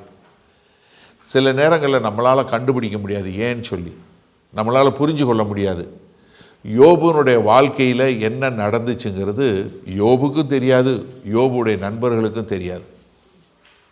பரலோகத்தில் நடக்கக்கூடிய காரியம், ஆனால் பூமியில் அதனுடைய பதிலை நம்ம அங்கே காண்கிறக்கூடியதாக இருக்கிறது. ஆனால் யோபுக்கோ யோபுடைய நண்பர்களுக்கோ தெரியாது, யோபுடைய மனைவிக்கும் தெரியாது. ஆனால் யோபு 13வது அதிகாரம் 15வது வசனம் யோபு சொல்லும்போது என்ன சொல்றாரு? அவர் என்னை கொன்றே போட்டாலும் சரி, even if he slay me I will trust him. எப்படி? என்ன ஒரு விசுவாசம் பாருங்க, என்ன மாதிரியான ஒரு ஸ்டேட்மெண்ட். மறக்காதீங்க, இந்த மாதிரி காரியங்கள்லாம் மறக்கவே கூடாது. யோபு சொல்றாரு, என்ன நடந்தாலும் சரி, அவர் என்னை கொன்றே போட்டாலும் சரி, நான் என்ன பண்ண மாட்டேன், என்னுடைய விசுவாசத்தை விட மாட்டேன். ஏன்னா என் மனைவி போயிட்டாங்க, என் பிள்ளைங்க போயிட்டாங்க, என்னுடைய இது எல்லாம் போச்சு, எல்லாமே அழிஞ்சு போச்சு, ஒரு பிரச்சனையும் கிடையாது, எனக்கு கர்த்தர் இருக்கிறார்.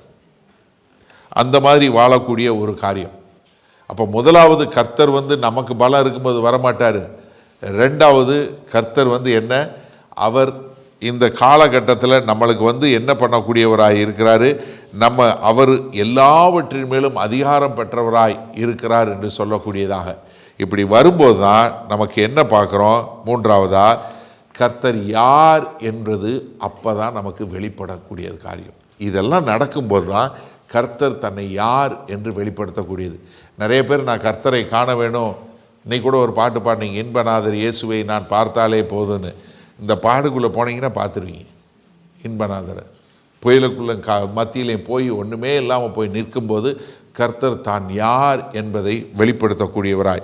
யோவான் 6வது அதிகாரம் 19-20வது வசனம் பாருங்க. அவர்கள் ஏறக்குறைய 3-4 மைல் தூரம் தண்டு வலித்து போன பொழுது இயேசு கடலின் மேல் நடந்து படவுக்கு சமீபமாய் வருகிறதை கண்டு பயந்தார்கள். அவர்களை அவர் நோக்கி, நான் தான், பயப்படாதீர்கள், நான் ஐ எகோமி என்று சொல்லக்கூடிய ஒரு பதம்.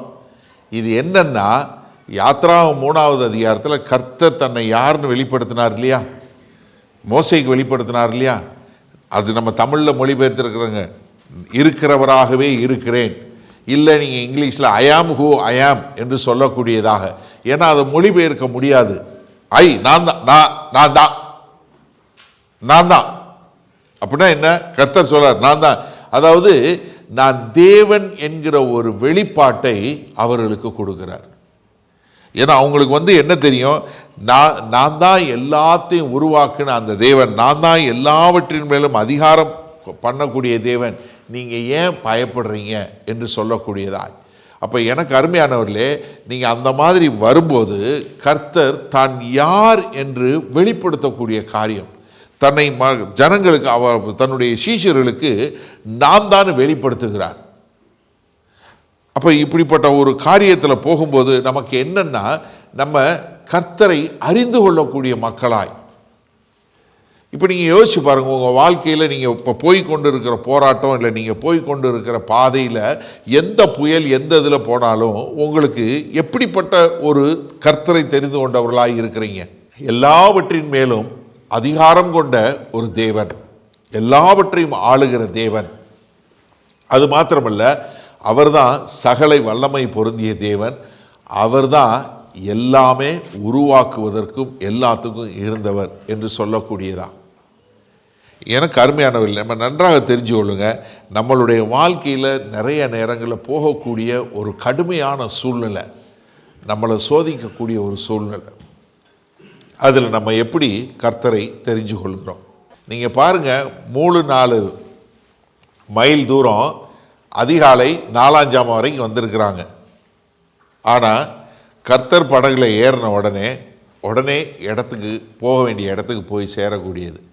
அப்போ என்னன்னா, கர்த்தர் யார் என்கிற வெளிப்பாடு வரும்போது நம்ம எங்கே போய் சேரணுமோ அங்கே போய் சேர்ந்துருவோம். இங்கே சாண்ட்ரா என்று சொல்லக்கூடிய ஒரு சகோதரியை பற்றி சொல்லக்கூடிய ஒரு காரியம், அவங்களுக்கு என்ன மரணம் நிகழப்போகிறது அப்படின்னு சொல்லக்கூடிய ஒரு இது வரும்போது அவங்க என்ன பண்ணுறாங்க, அவங்க பயங்கர பயத்தோட, ஏன்னா அவங்களுக்கு கேன்சர் வந்துருச்சுன்னு சொன்ன உடனே அவங்களுக்கு சரியான பயம். அப்போ அவங்க நிறையா கர்த்தருடைய வார்த்தை எடுத்து ஜெபம் பண்ணி எல்லாம் பண்ணும்போது அவர்களுக்கு கர்த்தர் தான் யார் என்கிற ஒரு வெளிப்பாடு வந்தபோது அவங்களுக்கு என்ன வருது, அதோடு சரி அவங்க மரித்து போகிறாங்க. ஆனால் அவங்களுடைய வாழ்க்கையில் அவங்க போன சந்தோஷத்தை பற்றி அவங்களோட ஃபியூனரலில் சொல்லக்கூடிய ஒரு காரியம் என்ன, அவர்களுக்கு கிறிஸ்துவை தெரியும், கிறிஸ்துவுக்கு அவர்களை தெரியும் என்று சொல்லக்கூடிய ஒரு காரியம். அப்போ எனக்கு அருமையானவர்களே, இந்த 3 காரியத்தை நம்ம இந்த இதில் பார்க்கும்போது உங்களுக்கு கர்த்தராகிய இயேசு கிறிஸ்து யார் என்கிற வெளிப்பாடு எப்போ உண்டாகுது? நீங்கள் எல்லா விதமான காரியங்களையும் விட்டு நீங்கள் அப்படிப்பட்ட ஒரு புயல் கடந்த சூழ்நிலையில் போகக்கூடியதாக. அப்போ ஒரு உண்மையான சீசன் என்று சொல்லும்போது என்ன, நம்ம இந்த உண்மையான சீசனுக்குரிய அடையாளங்களில் நம்ம இருக்கிறோமா, இல்லை கள்ள சீசனுக்கான அடையாளங்களில் இருக்கிறோமா?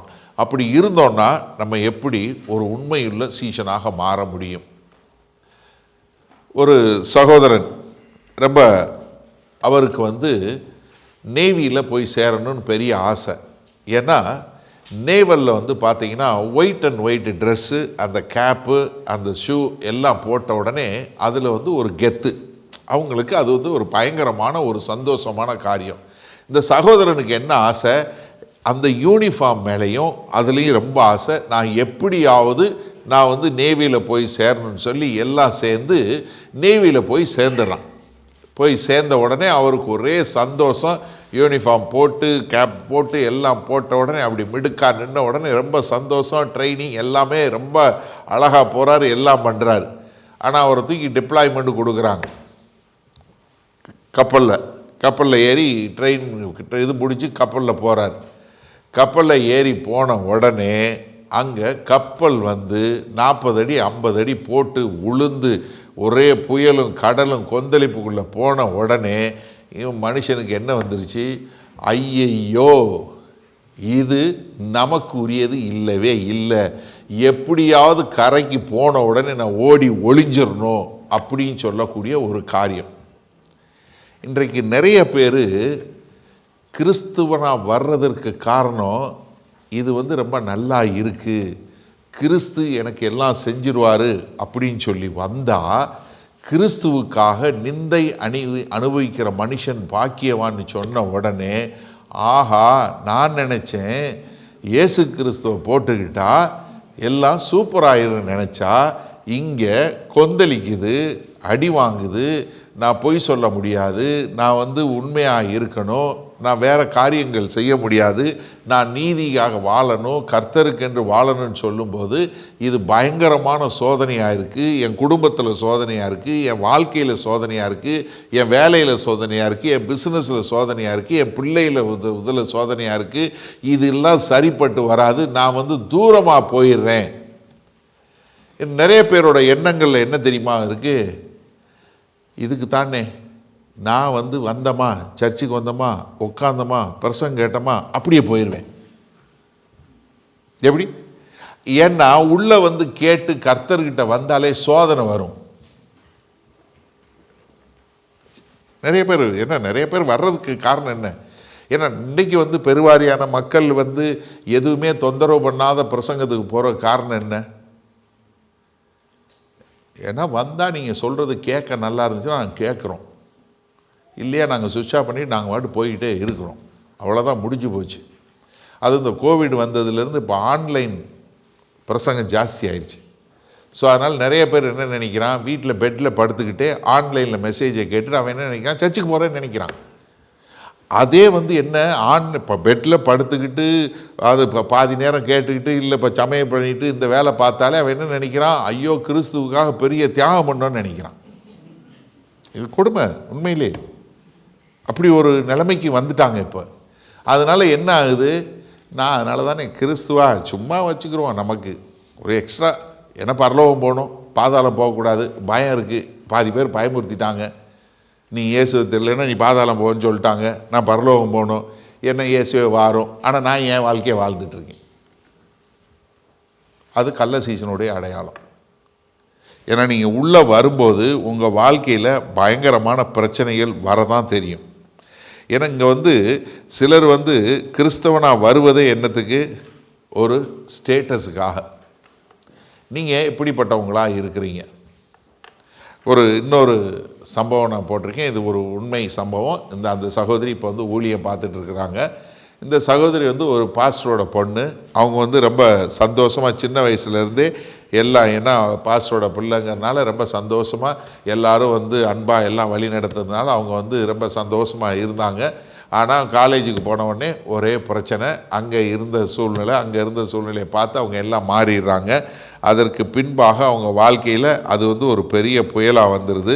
அவங்க என்ன பண்ணுறாங்க, அவங்களால அங்கே ஒரு உண்மையாக வாழ முடியாதபடி அவர்கள் மாறி அவங்க என்ன பண்ணுறாங்க, ஒரு தவறான பாதையில் போயிடுறாங்க. கிட்டத்தட்ட ஒரு 10 வருஷம் கழித்து இன்னொரு புயல் வரும்போது தான் கர்த்தர்கிட்ட உண்மையாக வர்றாங்க. உண்மையாக வந்ததுக்கப்புறம் அவங்க என்ன பண்ணுறாங்க, மறுபடியும் கர்த்தரை தேடி கர்த்தருக்கென்று வரக்கூடியவங்கள மற்றவர்களுக்கு எப்படி இந்த மாதிரி புயல் வரும்போது நீங்கள் எப்படி வாழ முடியும்னு சொல்லக்கூடியவங்களா ஒரு ஊழியக்காரியாக இன்றைக்கி இருந்துகிட்ருக்குறாங்க. யாக்கோபு ரொம்ப அழகாக சொல்கிறார். யாக்கோபு 1 அதிகாரம் 2-4 வரைக்கும் பார்த்தீங்கன்னா, என் சகோதரரே, நீங்கள் பலவிதமான சோதனைகளில் அகப்படும் போது உங்கள் விசுவாசத்தின் பரீட்சையானது பொறுமையை உண்டாக்கும் என்று அறிந்து அதை மிகுந்த சந்தோஷமாக எண்ணுங்கள். நீங்கள் ஒன்றிலும் குறையுள்ளவர்களாயிராமல் பூரணராயும் நிறைவுள்ளவர்களாயும் இருக்கும்படி பொறுமையானது பூரண கிரியை செய்ய கடவது. என்ன, நம்ம இப்படி போராட்டங்கள் இப்படி சோதனைக்குள்ளே போகும்போது அதை என்ன பண்ணணுமா, சந்தோஷமாய் எண்ணிக்கொள்ளுங்கள். Count it all joy my brethren. எப்படி எல்லாம் இதை மாதிரி ஒரு சந்தோஷம் கிடையாது, நான் சோதனைக்குள்ளே போகிறேன் அப்படிங்கிறது மாதிரி ஒரு சந்தோஷம். என்ன, கர்த்தர் யார் என்று எனக்கு வெளிப்படும், கர்த்தர் எல்லாவற்றின் மேலும் அதிகாரம் உள்ளவர்னு தெரியும், கர்த்தர் என்னோட இருக்கிறாருங்கிறது தெரியும். இதுதான் கர்த்தர் நம்மளை புடமிடக்கூடிய ஒரு காரியம், கர்த்தர் நம்மை சலிக்கக்கூடிய ஒரு காரியம். இப்போ நீங்கள் யோசிச்சு பாருங்கள், கரையில் இருந்துட்டு அப்பப்போ அப்பம் வேணுங்கிறது மட்டும் கர்த்தரை தேடுறவங்களா, எனக்கு ஏதாவது ஒரு பிரச்சனைனா வரக்கூடியவங்களா இருக்கிறீங்களா? ஒரு சிலர் இன்றைக்கு பாஸ்டரை பூசாரி மாதிரி உபயோகப்படுத்துகிறவங்க உண்டு. எப்படி? ஏன்னா முன்னாடி அவங்க தேங்காய் வாழைப்பழம் எடுத்துகிட்டு கோயிலுக்கு போனாங்க, பாதியை உடைச்சார், பாதியை மீதியை கொண்டு வந்து கொடுத்தாரு, ஒரு கும்பம் வச்சுருந்தார், டபக்குன்னு ஒரு தலையில் வச்சார், எடுத்துகிட்டு போனார், அல்லையா சந்தோஷம் அப்படின்னு அவங்க வந்துட்டாங்க. எனக்கு இன்றைக்கி பிறந்த நாளுக்கு போனேன், அதனால் எனக்கு பூசை பண்ணாங்க, இது மேலே கும்பத்தை வச்சார் அப்படின்னு இப்போ ரசிக்கப்படுறாங்க. இப்போ தேங்காய் வாழைப்பழத்துக்கு பதிலாக பைபிள் இருக்குது, அதனால் பைபிளோடு வர்றாங்க. இங்கேயும் வந்தவொடனே என்ன நினைக்கிறாங்க, இது வாசிக்கிறதெல்லாம் கிடையாது, இதன்படி வாழ்கிறதெல்லாம் கிடையாது, 4 வார்த்தை தெரியும், கர்த்தருக்கு ஸ்தோத்திரம், ஆமேன், ஒரு சிலருக்கு அல்லேலியாவும் சொல்ல தெரியும், இல்லை ஒரு 2-3 வார்த்தை அவருடைய கிருபை, ஏன்னா 4-5 வார்த்தை தெரிஞ்சுமா, ஏன் நல்லா இருக்கீங்களா பிறந்த, அவருடைய கிருபை, உங்கள் ஆசீர்வாதம், இப்படி ஒரு 4-5 வார்த்தை தெரிஞ்சு வச்சுருவாங்க, அதை சொல்லுவாங்க. அப்போ பிறந்த நாள் இல்லை ஏதாவதுன்னா உடனே அன்னைக்கு சர்ச்சுக்கு வந்துடுவான், ஈஸ்டருக்கு வந்துடுவான், கிறிஸ்மஸுக்கு வந்துடுவான், மீதி நாளில் வரமாட்டான். அதுக்கப்புறம் ஏதாவது பிரச்சனைனா வருவான், வந்துட்டு உட்காந்து வந்தோடனே இப்போ பாஸ்டர் வந்தோடனே தலையில் கை வச்ச உடனே அங்கே கும்ப வச்ச பழக்கம் இருக்குல்ல, இப்போ பாஸ்டர் தலையில் கை வச்சு நமக்கு ஜெபம் பண்ணிக்கிட்டால் போதும். ஏன்னா எனக்கு என்ன எப்போயாவது பிரச்சனைனா நான் வருவேன், எனக்கு ஏதாவது வேணும்னா நான் சர்ச்சுக்கு வருவேன், இல்லைன்னா வரமாட்டேன். இப்படி இருக்கக்கூடிய ஒரு கூட்டம். நான் ஓரத்தில் இருக்கிறேன், எனக்கு எப்பெல்லாம் அப்போ வேணுமோ அப்போ மட்டும் நான் இயேசுவை தேடுவேன், எனக்கு ஃபுல்லாக இருக்கா நான் பேசாமல் அங்கேயே இருந்துக்கிடுவேன். இன்னொரு கூட்டம் என்ன, நான் படகுல இருக்க தயார், என்ன சோதனைனாலும் என்ன பாடுனாலும் நான் அந்த படகுல இருக்க தயார். இந்த படகுல இருக்கிறதுலையும் ஒரு பூரண வளர்ச்சி வராமல் இருக்கக்கூடிய ஒரு மக்களும் உண்டு. அது அடுத்து வர்ற பாடங்களில் பார்ப்போம். இப்போ நீங்கள் யோசிச்சு பாருங்கள், நீங்கள் கரையில் இருந்தால் போதும், எனக்கு கர்த்தருடைய ஆசீர்வாதம் மாத்திரம் போதும் அப்படின்னு இருக்கக்கூடிய மக்களாக இருக்கிறீங்களா, இல்லை நான் இயேசு இருக்கிற படகுல நான் இருக்க விரும்புகிறேன், நான் அங்கே போய் உட்காந்துருக்கேன் அப்படின்னு சொல்லக்கூடிய ஒரு மக்களாக இருக்கிறீங்களா? என்ன ஒரு ஸ்மூத்தாக போகணும்னு சொல்லி இருக்கக்கூடிய ஒரு மக்களாக இருக்கிறீங்களா, இல்லை ஏக சக்கராதிபதியாகிய கிறிஸ்து எங்கே இருக்கிறாரோ அது என்ன பாடாக இருந்தாலும் என்ன போராட்டமாக இருந்தாலும் அதில் இருக்கக்கூடியவனாக இருக்க விரும்புகிறேன்னு சொல்லக்கூடிய மக்களாக இருக்கிறீங்களா? ஒருவேளை நீங்கள் எப்படிப்பட்ட ஒரு போராட்டத்துக்கு மத்தியில், ஒரு புயலுக்கு மத்தியில், இருள் சூழ்ந்த சூழ்நிலையில் நீங்கள் போய் கொண்டு இருக்கலாம். அது உங்கள் திருமணமாக இருக்கலாம், இல்லை உங்கள் பிள்ளைகளாக இருக்கலாம், இல்லை உங்களுடைய வேலையாக இருக்கலாம், இல்லை உங்களுடைய ஹெல்த்தாக இருக்கலாம், எதுவாக வேணாலும் இருக்கலாம். இப்படி போகும்போது நீங்கள் என்ன தேடுறீங்க? ஒரு நிமிஷம் நல்லா யோசிங்களேன். இப்போ இப்படிப்பட்ட ஒரு போராட்டத்துக்குள்ளே போகும்போது நீங்கள் உடனே என்ன ஜெபம் பண்ணுறீங்க?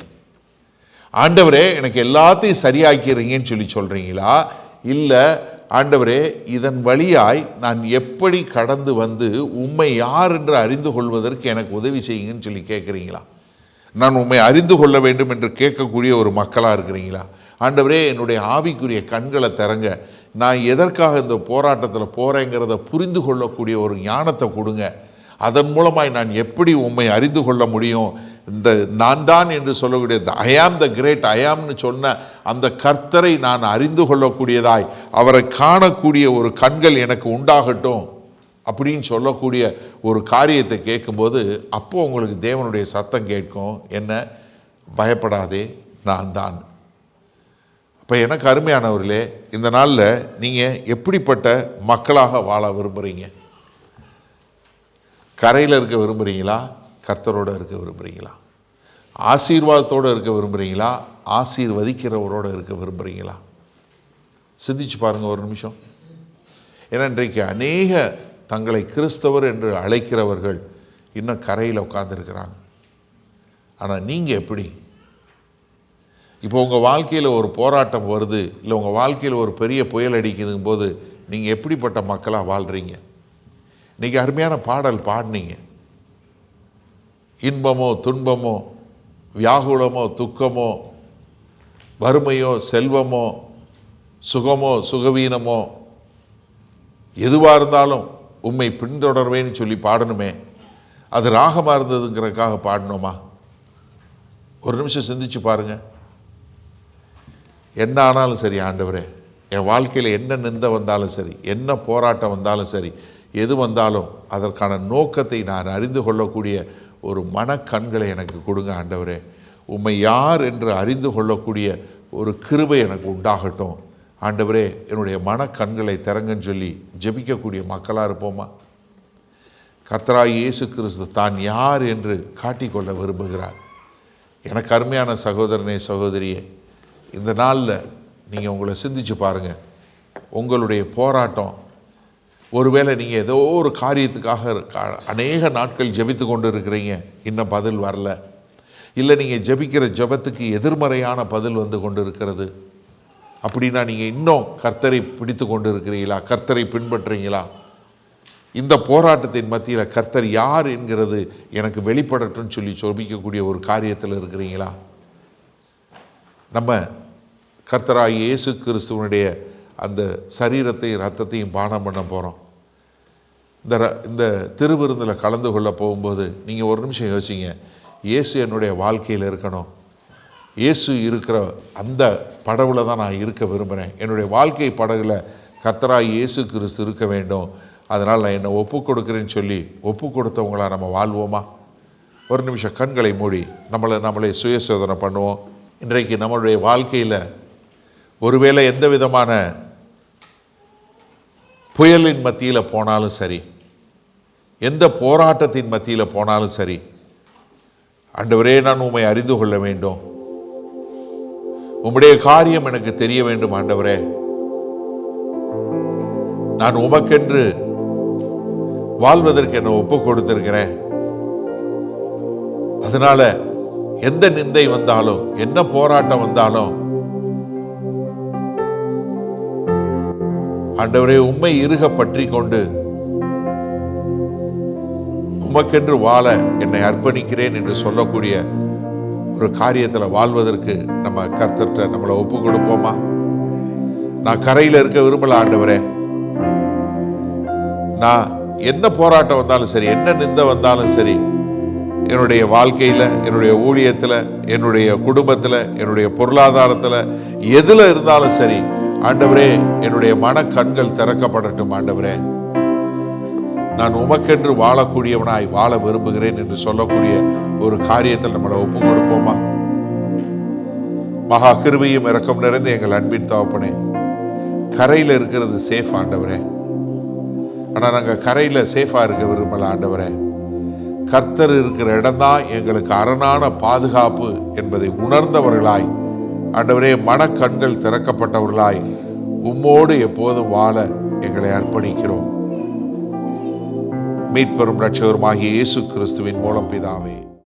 பிரியமானவர்களே, நம்ம இன்னைக்கு இந்த உண்மையான சீசனா இல்லை போலியான சீசனா, கள்ள சீசனா அப்படிங்கிற காரியத்தினுடைய இரண்டாவது செய்தி பார்த்தோம். யோவான் 6வது அதிகாரத்திலிருந்து எப்படி வந்து இந்த புயல் வந்து ஒரு சல்லடையை போல சலிக்கக்கூடியதாக இருக்கிறது அப்படிங்கிறத பார்த்தோம். அது விசேஷமாக 20-21வது வசனத்தில் கர்த்தர் தான் யார் என்பதை வெளிப்படுத்தக்கூடிய காரியத்தை நம்ம பார்த்தோம்.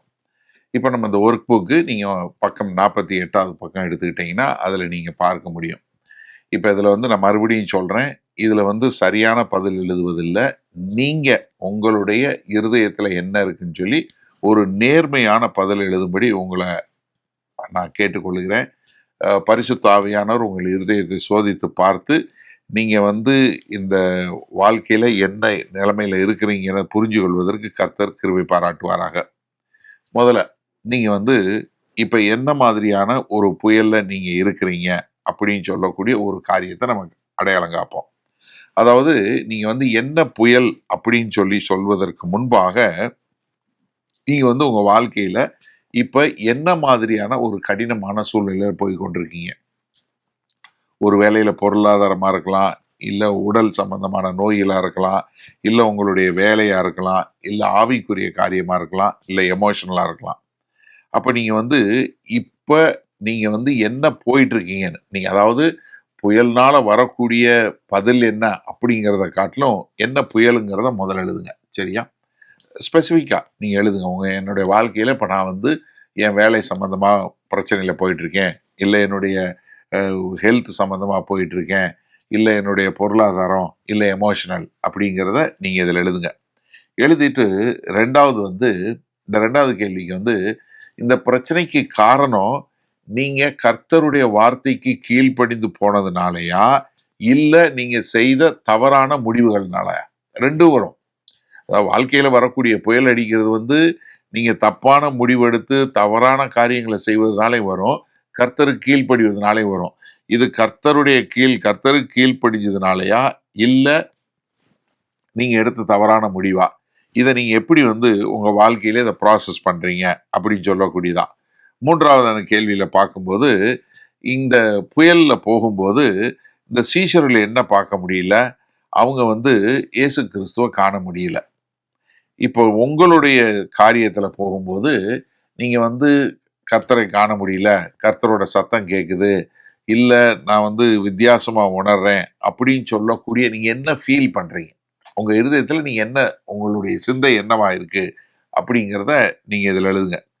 இந்த 4வது கேள்வியில் பார்த்தீங்கன்னா இந்த செய்தியில் பார்க்கும்போது கர்த்தருடைய அமைதிக்கு 2 ரெஸ்பான்ஸ் பார்க்கக்கூடிய ஒரு காரியம் பார்க்குறோம்.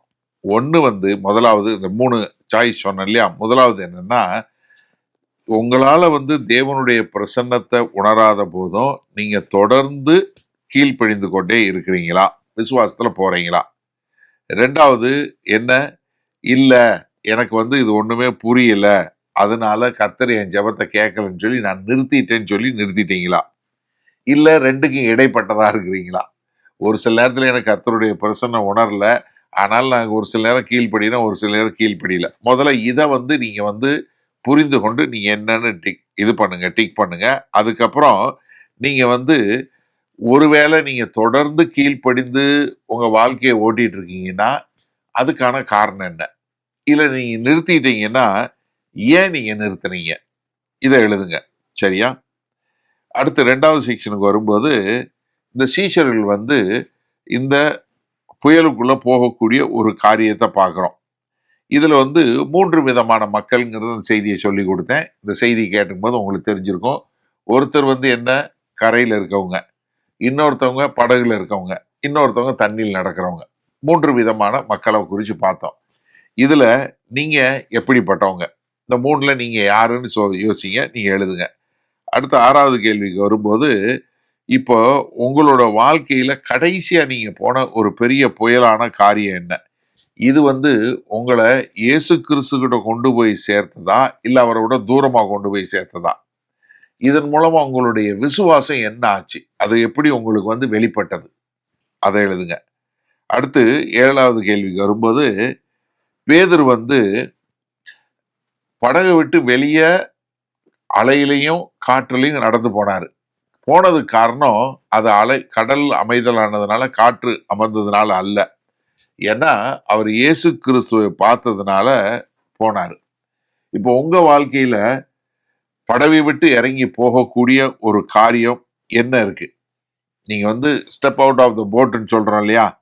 இப்ப நீங்க விசுவாசத்துல என்ன மாதிரி ஒரு மோசமான சூழ்நிலை, இல்ல ஒரு அன்கம்ஃபர்டபுள் பொசிஷன் என்று சொல்லக்கூடியதுல போகக்கூடிய ஒரு காரியம்.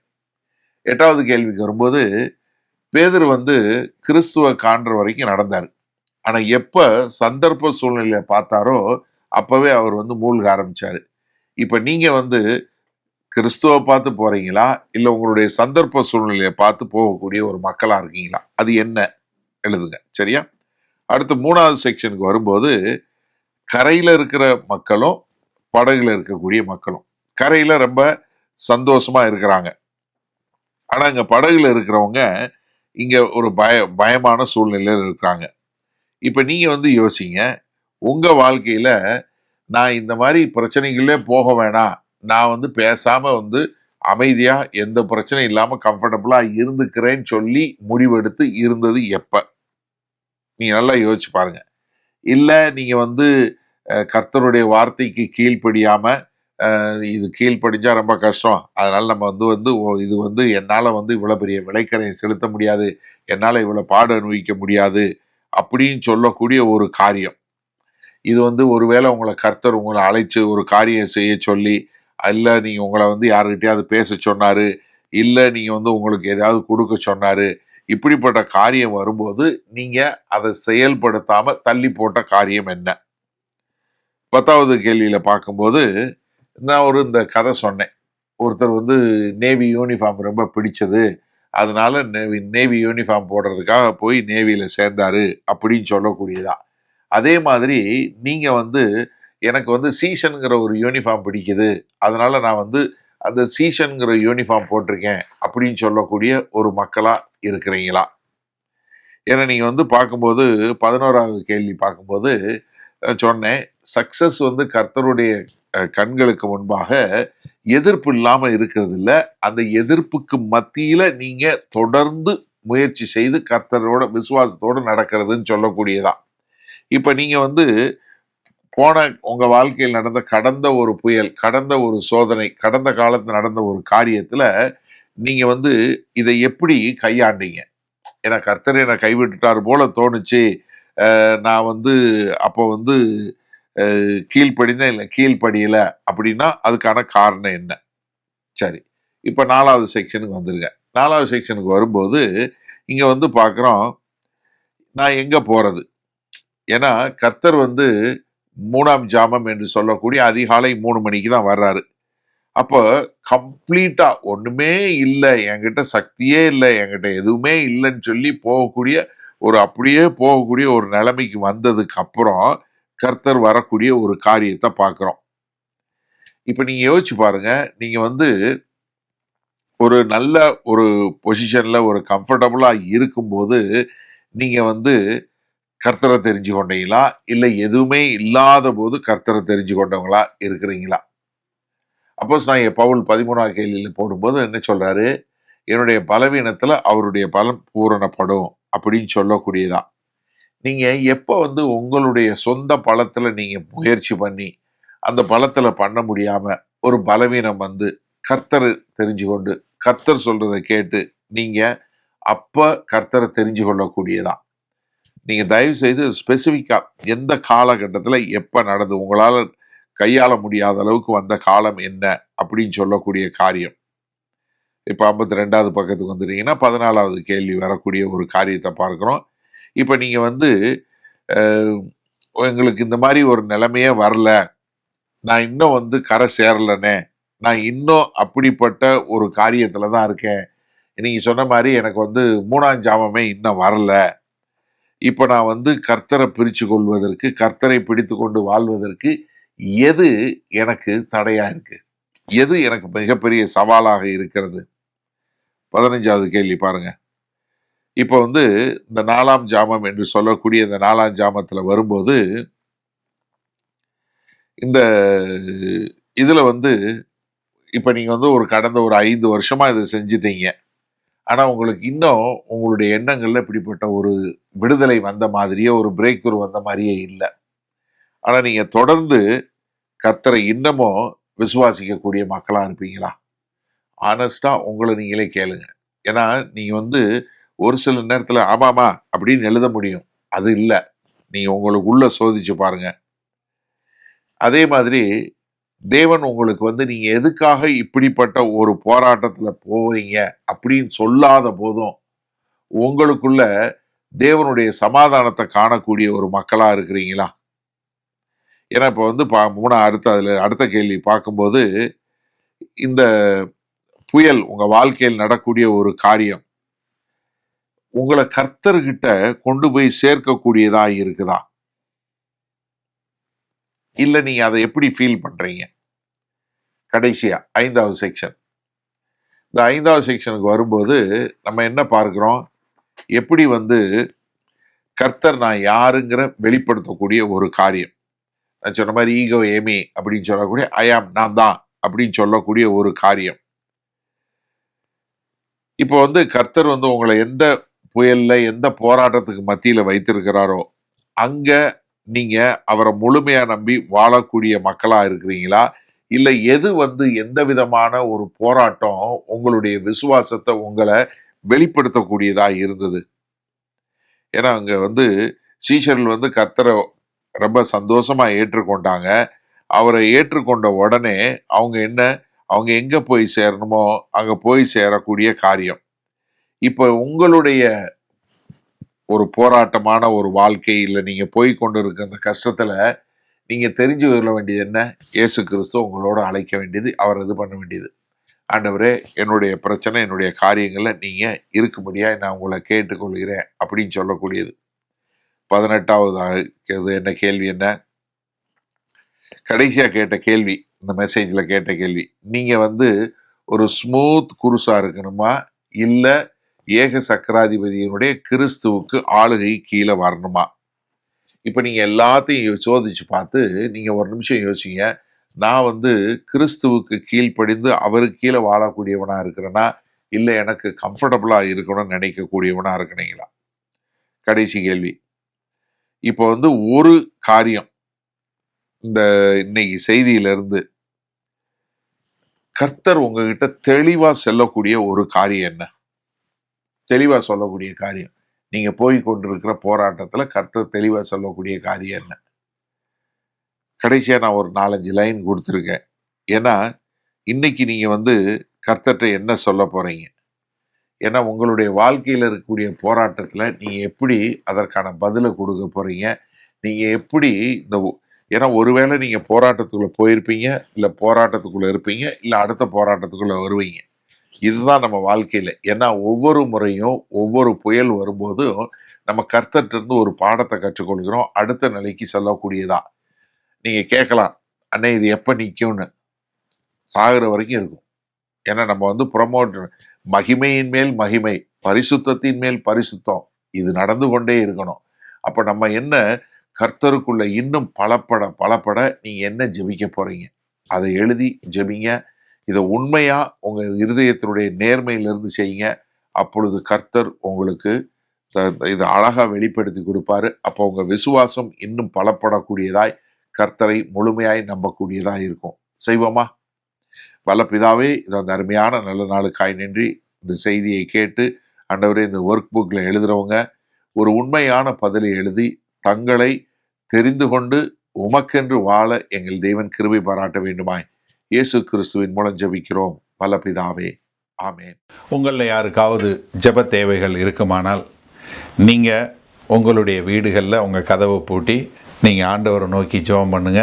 உங்களுடைய எல்லா விதமான பலவீனங்களை குறித்து தெரிந்து வைத்திருக்கிற தேவன், எப்போதும் ஜீவனுள்ள தேவன், உங்களுடைய ஜெபங்களை கேட்டு உங்களுக்கு பதில் கொடுப்பார். நீங்கள் வேற ஒரு ஆள்கிட்ட போகணும், வேற ஒருத்தவங்கிட்ட போய் ஜெபத்துக்கு போகணும்னு அவசியம் இல்லை. நீங்கள் ஜெபம் பண்ண ஆண்டவராகிய இயேசு கிறிஸ்துவை ஏற்றுக்கொண்ட எல்லாரும் பிதாவாகிய தேவன்கிட்ட ஜெபம் பண்ணால் அந்த ஜெபத்தை கேட்டு பதில் கொடுக்கக்கூடிய அன்புள்ள பரமபிதா தான் நமக்கு இருக்கிறாரு. அதனால் தைரியமாக நீங்கள் ஜெபம் பண்ணுங்க. அதே சமயத்தில் இன்னொரு காரியமும் நாங்கள் சொல்கிறோம். எங்களுக்காய் ஜெபம் பண்ணுங்க. ஏன்னா வேத வசனத்தில் அதான் சொல்லியிருக்கு. நீங்கள் எந்த ஊழியக்காரரையும் ஜெபம் பண்ண போங்கன்னு சொல்லலை, ஆனால் ஊழியக்காரருக்காக ஜெபம் பண்ண சொல்லியிருக்கு.